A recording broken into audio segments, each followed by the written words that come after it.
Are you a fan of turn-based RPGs inspired by XCOM? Are you old enough that you actually remember the quirky humor of the Bard's Tale? Then buckle up, because today we're talking about the Dungeon of Naheulbeuk, the Amulet of Chaos. That was a mouthful.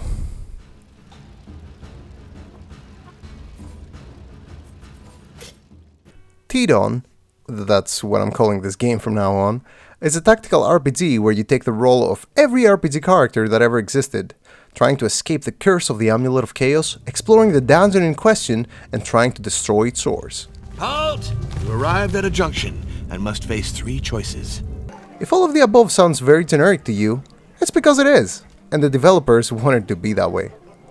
You see, the general idea for this game came from a popular French audio comedy series that parodies every RPG trope we know, love, and get teased by. Personally, and during my research, I didn't understand anything by listening to the audio drama, because I don't speak French, so I cannot compare to the original material. Some music tracks are the same, I think. This is the perfect opportunity to discuss the matter of combat. The game mechanics felt mostly similar to the XCOM series, with the classic percentages of success that can often miss even if your chance is 98%. You know what I'm talking about. When it's battle time, you're usually in a big room and you have some places where you can take cover.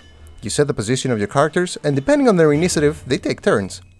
On the top of the screen, you can see the turn of both allies and friends so you can strategize even more. For example, if an enemy plays after you and their health is low, you can risk the elf shooting with her bow over a long distance with lower hit percentages. An interesting mechanic Tidon introduces is the Randomia influence gods that has to do with critically failed actions. If you have played XCOM before, you definitely rage at some point when your character missed from a very close distance, even though they had a high percentage to succeed. Well, take your time off for spring break or what? This happens here too. So, in order for the game to sweeten the pill, it gives you a bar that when it fails, you have the option to do a few interesting things. For example, have the character that missed do another action. It might sound that this bar makes the game easier, but that's not the case. I played in normal difficulty and I never felt that this bar was like a cheat or something. In most situations, I even forgot it was there until I missed a high percentage attack and was ready to rage. When I noticed it, I was like, hey, let's see if the bar is filled. Not bad, not good, but a nice thing to have there. Generally, I would like more dense maps with more places for cover and strategy. The fighting areas are big, but they don't have that many things that you can hide and move to, so I found the strategic options to be limited. Most of the times I would position my characters as best as I could, and after the fight began, I would stay very close to the same place, waiting for the enemies to come to me. Still, there are definitely strategic options to try, and each new turn you will have to adapt to the situation. I did enjoy the battles, even though I would have liked more strategic places to move to.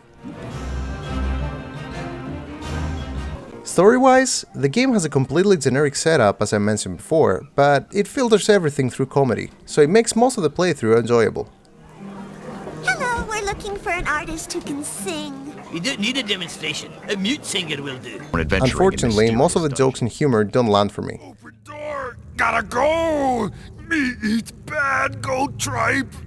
Many times I thought that the game is aiming at a younger audience because of that, but there are swears in there, so I don't think a parent would be happy if their child said those words out loud. No way we're getting over by some goddamn door.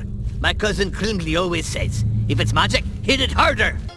I checked the settings, and there wasn't an option to turn off swearing. Not that I want to, but, you know, I'm just thinking of the children. The main theory I have why the humor doesn't land is probably because the French jokes don't translate well to English. I have seen this before in Asterix, my favorite comic series of all times. I've read it in Greek and it was perfect, then I read it in English and it wasn't really bad. So, devs, maybe translate Tidon to Greek? Besides that, in Tidon you have everything you would want from a tactical RPG. A ranger, an elf, a dwarf, and most of the main classes and races of the D&D 5e system. Stats, weapons, equipment upgrades, interesting item names, a chicken quest, and a narrator. The voice acting is very good, by the way. I have a feeling that those of you who have followed the original audio comedy series will connect way more with the world, the characters, and their background. For the rest, this is a very nice tactical RPG worthy of your attention, especially if you're itching for the XCOM gameplay in a different but also very familiar setting.